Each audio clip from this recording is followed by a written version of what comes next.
friends, welcome to ARK Dairies. Ajit bro channel support பண்ணி இன்னொரு video கொடுக்கிறதுக்கு ரொம்ப நன்றி. கண்டிப்பா உங்க கிட்ட கொடுப்பேன். ஏன்னா போன வருஷம் டியூக் போட்டோம். அடுத்து இந்த வருஷம் இது போறோம். அடுத்து 900 நம்ம போன வாட்டி போடும்போது செம்ம வைரல் ஆச்சு. ஏன்னா அட்வென்ச்சர் பைக்கும் ஜாவா கம்பேரிசன் பண்ணி நம்ம பண்ணியிருந்தோம். அண்ட் அஜித்தை பற்றி ஆல்ரெடி உங்களுக்கு தெரிஞ்சிருக்கும். தெரியல அப்படின்னா லேம்பர்ட்டா ஓல்டு 1960s வந்த ஸ்கூட்டரை ஆல் இந்தியா ட்ரிப் வந்து 7.5 மாதத்தில் சக்ஸஸ்ஃபுல்லாக பண்ணிட்டு திரும்பி சென்னை வந்திருந்தாரு. இந்த சாதனை எனக்கு தெரிஞ்சு இதுக்கப்புறம் யாரும் பண்ண போகிறது இல்லை ப்ரோ. ஏன்னா அதாவது சின்ன வண்டியில் பண்ண போகிறது இல்லை, மேபி கொஞ்சம் பெரிய வண்டியில் பண்ண வாய்ப்பு இருக்குது. ஸோ அந்த மாதிரி 60s அந்த ஸ்கூட்டரில் அதான் அந்த ஸ்கூட்டரும் பண்ண முடியும். அது ஒரு இன்ஸ்பிரேஷனாகவும் இருந்திருக்கீங்க. ஸோ உங்களை பார்த்து நிறைய பேர் 2 ஸ்ட்ரோக் பைக்ஸும் வாங்கி நல்லா ரைட் பண்ணிட்டு இருக்காங்க. அண்டு போன வருஷம் KTM அட்வென்ச்சர் 390 வாங்கியிருந்தாரு ப்ரோ, 300 to 500cc செக்மெண்ட்டில். ஸோ சிங்கிள் சிலிண்டர், இந்த ட்வின் சிலிண்டர்லையும் காம்படிஷன் ஹெவியாக இருக்குது. சிலிண்டரில் அதுவும் ஒரு 500cc பார்த்தீங்கன்னா இந்த bike on road price 6.7 lakhs கிட்ட வருது. மற்ற பைக்ஸை சூஸ் பண்ணாமல் கவாசக்கியில் நிஞ்சா 500 வாங்குறதுக்கான ரீசன் என்ன? ஃபர்ஸ்ட் ஆஃப் ஆல் எனக்கு வந்து ஒரு ட்வின் போகணும், ஒரு ட்வின் சிலிண்டர் அப்கிரேட் வேணும்னு ஃபீல் ஆச்சு. ஏன்னா என் சேனல் பேர் பேரலல் ட்வின், இதுவும் பேரலல் ட்வின்னாக இருந்தால் நாலு பொண்ணு நல்லாயிருக்கும் தான் எடுத்தேனே. ஸோ அப்படி இருக்கும்போது எனக்கு கம்பேரிசனில் R3, நெக்ஸ்ட்டு அப்ரிலா. ஸோ அப்புறம் வந்து ரொம்ப ஸ்போர்ட்டியாக இருக்கும், ரொம்ப அக்ரெசிவ் பொசிஷனு. இன்னொன்று அதோட வைப்ரேஷன் ரொம்ப ஹெவியாக இருந்துச்சு. எனக்கு ஸ்டார்ட் பண்ணி பக்கத்தில் உட்காந்தோடனே எனக்கு ஓட்டணுன்ற அந்த ஒரு ஃபீல் வரல. ஏன்னா மேபி ஓனர் யாராவது பார்த்தாங்கன்னா அது கஷ்டமாக இருக்கும். பட் எனக்கு அது பர்சனலாக பிடிக்கல. இது எனக்கு உட்காரும்போது ரொம்ப ஸ்மூத்தியாக இருந்தது, ரொம்ப ஸ்மூத்து. அதாவது அந்த அதில் உட்காந்துட்டு உடனே எனக்கு இதில் உட்காந்து நான் ரொம்ப அப்படியே ஜாலியாக என் வீட்டுக்குள்ளே வந்து ஒரு ஃபீல் இருந்தது, கம்ஃபர்ட்டாக இருந்தது. இன்னொன்று நம்ம சிட்டி டிராஃபிக்கு பெஸ்ட்டான ஒரு பெரிய மிஷினை நீங்கள் ஓட்டுறீங்க, ரொம்ப சிம்பிளாக ஓட்டணும்னா இந்த வண்டி ரொம்ப ஓகே. ஏன்னா கிளச்சை நீங்கள் சுண்டு வரல ஆப்ரேட் பண்ணால் அவ்வளோ ஸ்மூத்து டிராஃபிக்கில். ஓகே, அதனால் நான் மெயினாக இந்த வண்டி சூஸ் இப்போது நம்ம ஹைவே பற்றி பேசுவோம். ஏன்னா கண்டிப்பாக வண்டி பெர்ஃபார்மன்ஸ் இருக்குது. 200 கிட்ட வந்து பைக் வந்து இப்போ டாப் பண்ணுது. ஆமாம், பட் சிட்டி யூஸ்க்கு நீங்கள் டாப் கியர்லேயே பார்த்தீங்கன்னா ஒரு 40-45 கிலோமீட்டர் ஸ்பீடில் போனாலும் கீர் இடிக்கலன்னு சூப்பராக போகுது ப்ரோ. ஆமாம், அதை பற்றி சொல்லுங்கள். நீங்கள் நம்ம சிட்டி டிராஃபிக்கில் கொஞ்சம் ஸ்லோ மூவிங்கில் போகும்போது நீங்கள் 50 கீர் போட்டு 30-35 வண்டி போகுது. ஓகே, எந்த அந்த ஒரு அந்த ஒரு டிஸ்கம்ஃபர்ட்டே இல்லை, ரொம்ப ரிலாக்ஸ்டாக போகுது. அதாவது அந்த 400லேருந்து ஒரு 450யோட அந்த ரிஃபைன்மெண்ட் வந்து நல்ல டிராஸ்டிக்காக பார்க்க முடியுது. அந்த வண்டி ஓட்டினவங்களுக்கு கண்டிப்பாக தெரியும். ஸோ அந்த மாதிரி தான் எனக்குமே இருந்துச்சு.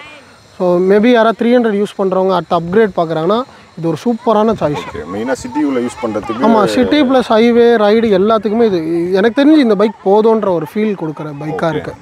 ப்ரோ நம்ம பைக்கோட கம்பேர் பண்ண வேணாம். இப்போ நம்ம அப்ரோலா பேசியாச்சு. ஏன்னா R3யும் வந்து அந்த BS4லாம் இப்போயும் 3.5 lakhs கொடுத்தாலும் எடுத்து, ஏன்னா அந்த வண்டியோட ரிஃபைன்மெண்ட் அப்படி அந்த டைம் வந்தப்பவே. ஸோ இப்போ R3 நீங்கள் கன்சிடர் பண்ணலையா? R3 யூஸ்டாக வேணாம், புதுசு எப்போ வரும்னு தெரியாது. இன்னொன்று எனக்கு கவாசக்கி வந்து கிட்டத்தட்ட ஒரு 8-9 years பேக்கு இதே மாதிரி ஒரு பிளாக் கலர் 300ல நான் ஃபோட்டோ எடுத்திருக்கேன். என்கிட்ட ஒரு 250 இருந்துச்சு அப்போது. ஸோ எனக்கு அப்போலேருந்து ஒரு அந்த கவாசக்கி மேலே ஒரு புது வண்டி எடுக்கணும்னு ஒரு ஃபீல் சின்ன போதுலேருந்தே.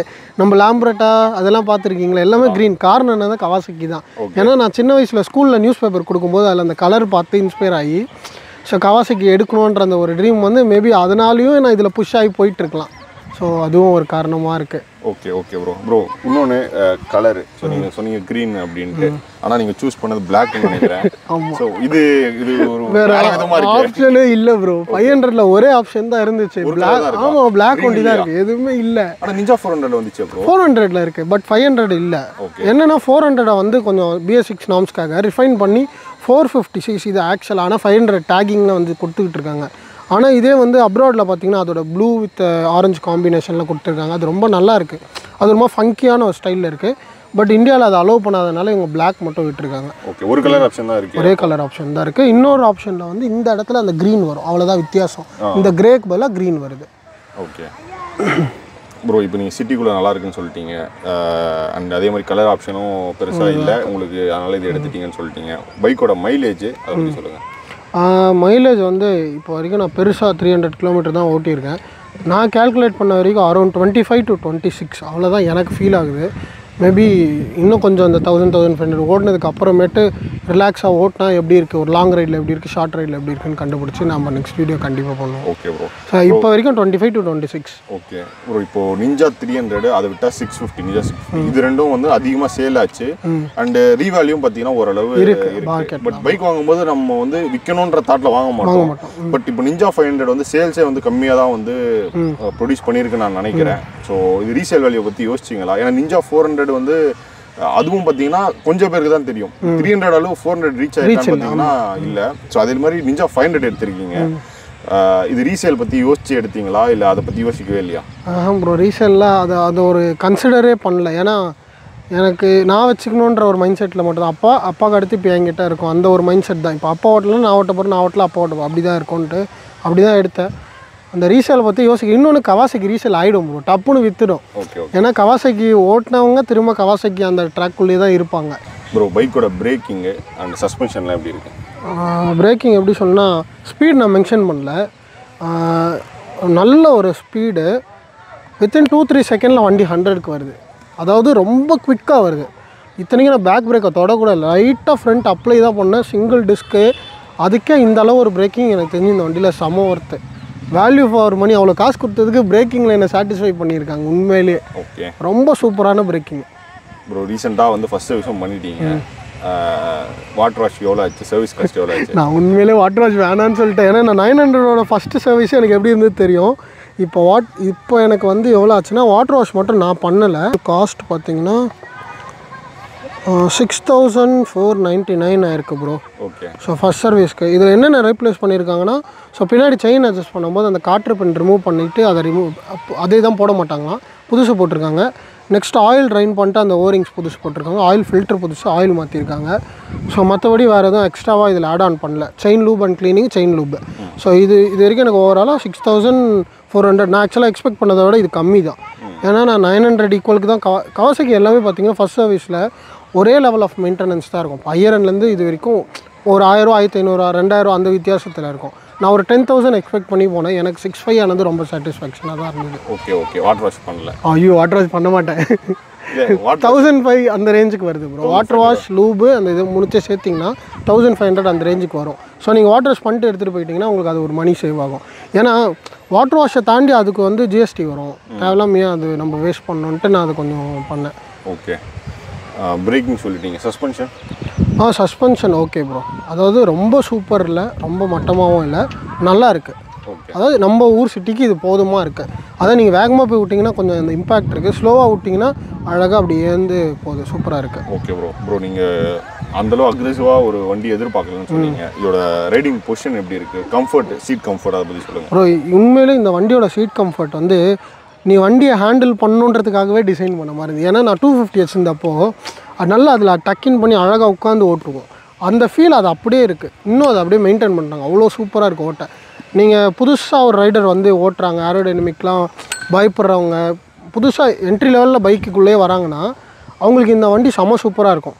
இப்போ இந்த R15 எடுத்துகிட்டு கட் பண்ணி போகும்போது ஒரு பயம் இருக்கும். ஏன்னா என்கிட்ட ஒரு R15 இருக்கிறதுனால இதில் எனக்கு அந்த பயமே இல்லை. ரொம்ப ஷார்ட் ரேடியஸில் கூட வண்டி இப்படி கட் பண்ணி திருப்பி எடுத்துகிட்டு போகலாம். அவ்வளோ சூப்பராக இருக்குது ஏரோடைனமிக். வண்டி வெயிட் லெஸ்ஸு, அதனால் நீங்கள் நல்லா அழகாக வண்டி ஹேண்டில் பண்ண முடியுது. எனக்கு அதில் ரொம்ப பிடிச்சிருக்கு. இப்போ ஓவராலாக இப்போது 6.7 lakhsன்றது வந்து ஒரு பெரிய பட்ஜெட்டு.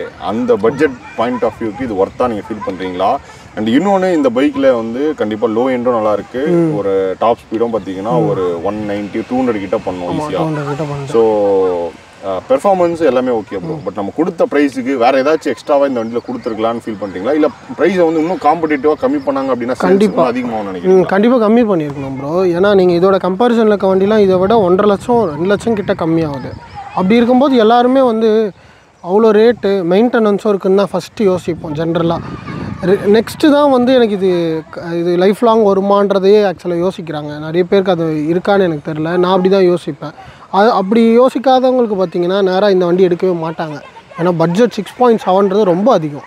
இதை விட 4.5 lakhsக்கு ஒரு வண்டி கிடைக்குதுன்னா கண்டிப்பாக 2 lakhs சேவ் பண்ணி ஃப்யூச்சருக்கு நம்ம இந்த வண்டி செலவு பண்ணுறதுக்கு வச்சுக்கலான்ற ஒரு மைண்ட் செட்டில் இருப்பாங்க. அப்படி இருக்கவங்க கண்டிப்பாக எடுக்க மாட்டாங்க. என்னமோ காசு பார்க்கல, எனக்கு ரிஃபைன் தான் வேணும், எனக்கு ஒரு ரைடிங் ஃபீல் வேணும், ஸ்மூத்னஸ் வேணும்ன்ட்டு ரொம்ப பார்த்து நோண்டிகிட்டே இருப்பாங்கள்ல, வண்டினா இப்படி இருக்கணும். அந்த மாதிரி ஆட்களுக்கு இந்த வண்டி கரெக்டான வண்டி. எந்த ப்ரைஸ் இதுக்கு கொடுத்துருந்தாங்கன்னா கரெக்டாக இருந்திருக்கும்னு நினைக்கிறீங்க ப்ரோ? நான் மேக்ஸிமம் இந்த வண்டிக்கு ஒரு 5 நான் மேனுஃபேக்சர் பண்ணி சேல் பண்ணால் 5 விற்றுருப்போம் ப்ரோ. ஆக்சுவலாக இதை விற்றுருக்கலாம், ஏன் விற்க முடியலன்னா இது கம்ப்ளீட்லி பில்ட் யூனிட். ஸோ நம்ம இந்தியாவுக்குள்ளே வரும்போது அதோட டேக்ஸும் ஷிப்பிங் காஸ்ட்டும் ஜாஸ்தி. ஓகே. அதனால் நான் இது காம்ப்ரமைஸ் அதனால் நான் காம்ப்ரமைஸ் பண்ணுறேன். வேறு எதுக்குமே என்னால் பண்ணணும்னு யோசிக்க முடியாது. மேபி இங்கே மேனுஃபேக்சரிங் இருந்தால் நீங்கள் மேபி கம்மியாக 5.5 lakhs கண்டிப்பாக வந்திருக்கலாம். அப்போ சிபி யூனிட்டாக வந்துடும். அப்போ இன்னும் குவாலிட்டி நல்லா இருக்கும்ல ப்ரோ? எனக்கு உண்மையிலே எல்லாமே நல்லா இருக்குது ப்ரோ. எதுவுமே எனக்கு குறையே வண்டியில் இல்லை. ஓகே. என்னென்னா சர்வீஸ் மட்டும் ஒழுங்காக பண்ணுங்கடா டே பசங்களா, அந்த மாதிரி தான் இருக்குது. ஏன்னா வண்டி வாங்குறது ஃபஸ்ட்டு விஷயம் இல்லை, அதுக்கு அடுத்த மேஜரான விஷயம் சர்வீஸ் தான். ஏன்னா நான் அதுக்கப்புறமும் வண்டி ஓட்டணும். சர்வீஸ் ஒழுங்காக பண்ணலன்னா வண்டி ஓட்டவே முடியாது. டெய்லி வண்டி எடுக்கும்போதெல்லாம் ஒரு டென்ஷன் இருந்துக்கிட்டே இருக்கும், ஏன்டா வண்டி வாங்கணுன்ற மாதிரி. ஸோ வண்டி வாங்குறதை தாண்டி சர்வீஸும் நீங்கள் அதே ஈக்குவலுக்கு எங்களுக்கு குவாலிட்டியாக கொடுத்தீங்கன்னா சூப்பராக இருக்கும். ஓகே ப்ரோ, பைக்கோட வாரண்ட்டி எவ்வளோ கிலோமீட்டரு இல்லைனா இந்த வருஷம் அந்த மாதிரி கவாசகி சைடுன்னு சொல்லியிருப்பாங்களா? ஆமாம் ப்ரோ, நல்லா சொன்னாங்க, எனக்கு சூப்பராக எக்ஸ்பிளைன் பண்ணாங்க. எனக்கு டப்புன்னு மைண்டில் வரல. ஆனால் நீங்கள் அங்கே போனீங்கன்னா சர்வீஸ் சைடு ரொம்ப சப்போர்ட்டு ப்ரோ. அது சேல்ஸில் நான் சொல்கிறேன், சர்வீஸ் வண்டி சர்வீஸில் எனக்கு ஐடியா இல்லை பெருசாக. சேல்ஸில் சுனில்னு இருக்கார், இன்னும் அவுட் உங்களுக்கு கிளியராக எக்ஸ்பிளைன் பண்ணி நீங்கள் வாங்குறீங்க வாங்கலாம் ஒரு செகண்டரி கிளியராக எக்ஸ்பிளைன் பண்ணுறாரு. நீ வேணும்னா நீ வாங்கிக்கலாம், வேணான்னா விட்டுடலாம், அந்த மாதிரி க்ளீனாக எக்ஸ்பிளைன் பண்ணாங்க. எனக்கு அதுதான் அந்த விஷயமே ரொம்ப பிடிச்சிருந்தது. ஒருத்தர் நம்மக்கிட்ட பேசுகிற விதத்தை வச்சு தான் அவங்ககிட்ட நம்ம பழகும்னு சொல்லுவோம்ல, அந்த மாதிரி இருந்தது. அவர் சேல்ஸ் எக்ஸிக்யூட்டிவ் தாண்டி இப்போ எனக்கு ஒரு நல்ல ஒரு ஃப்ரெண்டாக மாறிட்ட மாதிரி ஆகிட்டார். ப்ரோ நீங்கள் இப்போ கவாசகியில் போகும்போது நிஞ்சா 500 மட்டும் தான் தாட்டில் வச்சுட்டு போனீங்களா? இல்லை பொதுவாக கவாசகி ஷோரூம்? இல்லை, நாங்கள் ஆக்சுவலாக 900 தான் எடுக்கலானே போனோம்.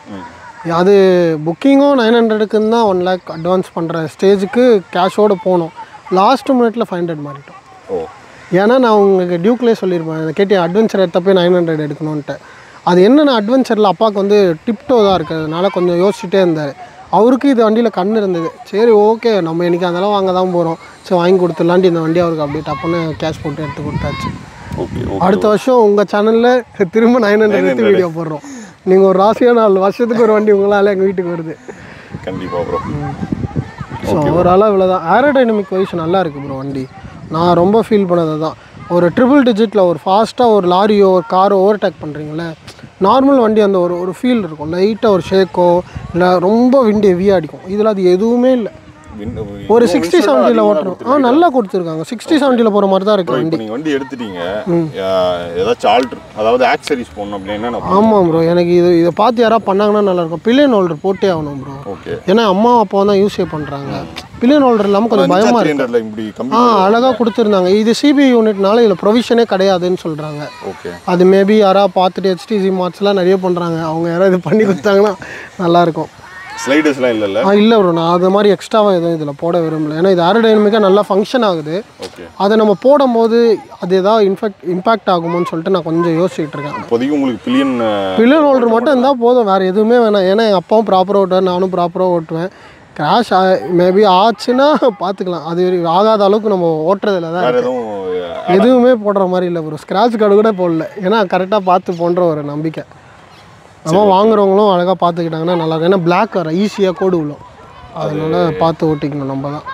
Okay bro. Bro thanks bro, support பண்ணி. ரொம்ப நன்றி. வீடியோ அடுத்த வருஷம் 900 வாங்குகிறோம், வீடியோ பண்ணுறோம். நீங்கள் போய் வீட்டில் வேண்டிக்கிறீங்க நம்ம சேனலில் அஜித் ப்ரோ போடுறாருன்ட்டு. ஸோ கவாசகியில் நிஞ்சா 500 நீங்கள் வாங்கணும்னு நினச்சிங்கன்னா தாராளமாக வாங்கலாம். ஏன்னா 100%. ஆமாம், ப்ரைஸை பார்க்க வேணாம், வண்டி வாங்கி ஓட்டிட்டாங்க. ஆமாம் ப்ரோ, வண்டி வாங்கி ஒரு வாட்டி டெஸ்ட் ரைட் கேட்டு ஓட்டி பார்த்துட்டிங்கன்னா இந்த வண்டி விட மாட்டீங்க. நீங்கள் இதே கம்பேரிசனில் நான் ஒரு சில வண்டிலாம் இருக்குல்ல, அதெல்லாம் ஓட்டிட்டு லாஸ்ட்டாக வந்து இந்த வண்டி பார்க்க சொல்லுங்கள், இந்த வண்டி எடுத்துருவாங்க. ஆமாம், இதுக்கும் 650 எவ்வளோ டிஃப்ரென்ஸ் ப்ரோ? நீங்கள் ஒரு 2 lakhsக்குள்ளே தான் வித்தியாசம். ஓ, போகலாம், அது கூட போகலாம், நல்ல சாய்ஸ் தான். ஆனால் மெயின்டெனன்ஸை நீங்கள் யோசிக்கணும்ல. ஓகே, அது ஒன்று இருக்குது. இதை விட அது கொஞ்சம் ஹையர் எண்டாக இருக்கும், அவ்வளோதான் ப்ரோ. இது எப்போதும் ப்ரோ, இதை வச்சு ஜாலியாக 2000cc வண்டியோட அழகாக ரைடில் லாங் ரைட்ஸ்லாம் போனால் இது கூட அழகாக போகும். ட்ரிபிள் டிஜிட்லாம் 150 போகலாம், தாராளமாக போகலாம். க்ரூஸ் பண்ணிட்டு அழகா ஒரு என்னன்னா எக்ஸாஸ்ட்லாம் மாட்டாமல் அழகாக டீசெண்டாக இப்படியே வச்சு ஓட்டினா எந்த பிரச்சனையும் கிடையாது.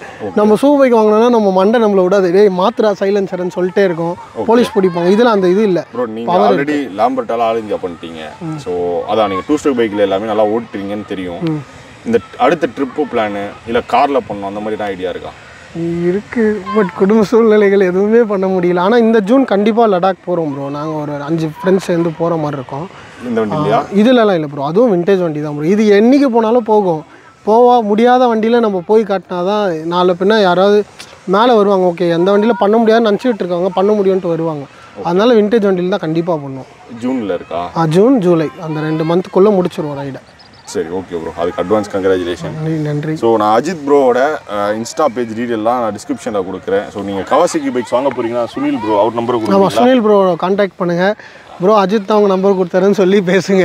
ஓகே ப்ரோ, இது எவ்வளோ வரையும் ஃபினான்ஸ் பண்ணீங்களா? இல்லை ப்ரோ, ஃபுல் கேஷ். அது இல்லாமல் வந்து பைக்கோட நம்பருக்கே 50 ரூபா கொடுத்து வாங்கியிருக்காப்புல. ஆனால் நீங்கள் Z900 போயிட்டு இது வாங்கினால உங்களுக்கு வந்து அஃபோர்ட் பண்ண முடிஞ்சது. ஆமாம், அதனால தான் என்னால் டப்புன்னு இந்த நம்பருக்கு மூவ் பண்ண முடிஞ்சது. ஆமாம். ஓகே, ஸோ அடுத்த வருஷம் Z900 எடுத்துருவீங்க. உங்கள் சேனலில் வீடியோ போடணும். நீங்கள் ராசியான கை ஆச்சுன்னா அது வேற ப்ரோ ஞாபகம் பண்ணுறீங்க. ஆனாலும் வாங்கியே ஆகணும். ஏன்னா எனக்கு ரொம்ப இன்லைன் 4 வச்சுருக்கோம் ப்ரோ. இருந்தாலும் அந்த புது வண்டி வாங்குற அந்த ஒரு ஃபீல் வந்து அது கொஞ்சமாக டிஃப்ரெண்ட்டாக இருக்கும். அதனால தான் நானும் நிஞ்சாலாம் ஓட்டிகிட்டு இருக்கேன். பசங்களோட 400 வாங்கி ஓட்டுறேன். பட் இருந்தாலும் நம்மக்கிட்ட ஒரு புது வண்டி வாங்குறோம் அப்படின்றது அந்த ஃபீல் நல்லா இருக்கும். ப்ரோ இன்னொன்று, இப்போ நீங்கள் புது பைக் வாங்கினோடனே இப்போ வந்து செராமிக், கிராஃபைன், PPF நிறைய ஆப்ஷன் இருக்குது. இதெல்லாம் பண்ணணும் இல்லை நல்லா பார்த்துப்பேன் அதெல்லாம் பண்ணல? இல்லை, நான் பார்த்து பண்ணுறதுனால விட்டுரு. என்னென்னா அப்பா கொஞ்சம் ஃபேட்டு. ஸோ டேங்க்கில் வந்து அவரோட ஷர்ட் பட்டன்லாம் அடித்து அதுக்குள்ளேயே ஸ்க்ராச்சஸ்லாம் விழுந்துருச்சு. ஸோ அதுக்காக மட்டும் நான் டேங்க்கில் மட்டும் PPF பண்ணிக்கலாம். ஏன்னா என் ஃப்ரெண்டு பிளிங் டீட்டெயிலிங் ஸ்டுடியோன்னு வச்சுருக்காரு. ஸோ அவர்கிட்ட மட்டும் அதை கொடுத்து பண்ணிக்கலான் இருக்கேன். டேங்க் மட்டும் PPF டேங்க் மட்டும் பண்ணிக்கலாம் அப்படின்ட்டு இருக்கேன். ஆக்சுவலாக நான் இன்னைக்கு கொடுக்க வேண்டியது சர்வீஸ் கொஞ்சம் லேட்டாக கொடுத்ததுனால அப்படியே நான் வீட்டுக்கு வந்துட்டேன். சரி, நாளைக்கு இல்லை நாளைக்கு தான் எடுத்துகிட்டு போய் தரணும். சரிங்க ப்ரோ. ஸோ நீங்கள் புது பைக் வாங்க போகிறீங்க, அதுவும் கவாசாக்கியில் வாங்க போகிறீங்கன்னா சுனில் தானே ப்ரோ? சுனில். ஸோ அவரோட டீட்டெயில் நான் வந்து டிஸ்கிரிப்ஷனில் கொடுக்குறேன். டேரெக்டாக கால் பண்ணி எந்த ஷோரூம் ப்ரோ? JMB நம்ம பச்சை பாஸ் காலேஜ் ஆப்போசிட்டில் இருக்கும்ல. ஆனால் இப்போ ஷோரூம் மாற்றிட்டாங்க. ஸோ கால் பண்ணி லொக்கேஷன் வாங்கிட்டு போகிறது பெட்டர். எங்கே ப்ரோ? ஆமாம், முன்னாடி வந்து லெஃப்ட்டில் இருந்தது. ஸோ இப்போ வந்து அந்த சிக்னல் கார்டு அடுத்து ரைட் ஹேண்ட் சைடு இருக்குது. ஓ ஓகே ஓகே. நான் மாறினதுக்கப்புறம் நான் லொக்கேஷன் தரேன், அது வேணால் கீழே நான் உங்களுக்கு கண்டிப்பாக டிஸ்கிரிப்ஷன் எல்லா டீட்டெயில்ஸும் ஆட் பண்ணுறேன். ஸோ இதே மாதிரி கண்டிப்பாக ஒரு அடுத்தடுத்த பெரிய ட்ரிப்பு வச்சிருக்காரு. அதே மாதிரி அவரோட ஃபியட்டோட கார் வந்து நம்ம எடுக்கல. எந்த வருஷம் கார் ப்ரோ? அது 59 ப்ரோ. 1959 செலக்ட். அதுவும் கம்ப்ளீட்லி பில்ட் யூனிட் தான். ஓகே, அந்த காலத்துலேயே அப்படியே அங்கேருந்து இட்டாலியிலேருந்து ஷிப்பில் வரும் அந்த வண்டி. ஓகே, அந்த கார் வந்து ரொம்ப யூனிக்கான காரு. ஸோ நம்ம தமிழ்நாட்டிலே ஒரு 3-4 கார் இருக்குமா?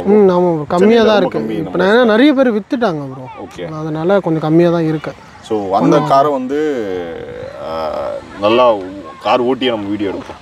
கார் ஓட்டிகிட்டே பேசி வீடியோ எடுப்போம். அது கொஞ்சம் அது வந்து டிஃப்ரெண்டான கண்டென்ட். நிறைய பேர்கிட்ட அந்த ஏன்னா 1950s அப்போது வந்து டெக்னாலஜி வைஸ் எந்த அளவு அப்டேட்டாக இருந்தாங்கன்றதை காட்டலாம் காரை பார்ப்போம். ஏன்னா இது வந்து இப்போ இந்த வருஷம் இப்போ இருக்க காலகட்டத்தில் வந்த பைக்கு, அது வந்து 60-70 வருஷம் முன்னாடி வந்த காரு. ஸோ அதை வந்து நம்ம வர சண்டே எடுக்கிறோம்ல, கண்டிப்பாக அந்த ஃபியட் காரோட வீடியோ பார்ப்போம். நம்ம பேஜில் இந்த மாதிரி பைக் இருந்தாலும் சரி, கார் இருந்தாலும் ஆட்டோமொபைல் ரிலேட்டடாக வந்துட்டே இருக்கும்போது பேஜை மட்டும் சப்ஸ்கிரைப் மட்டும் பண்ணிக்கோங்க. நெக்ஸ்ட் வெயிட் பண்ணுறேன்.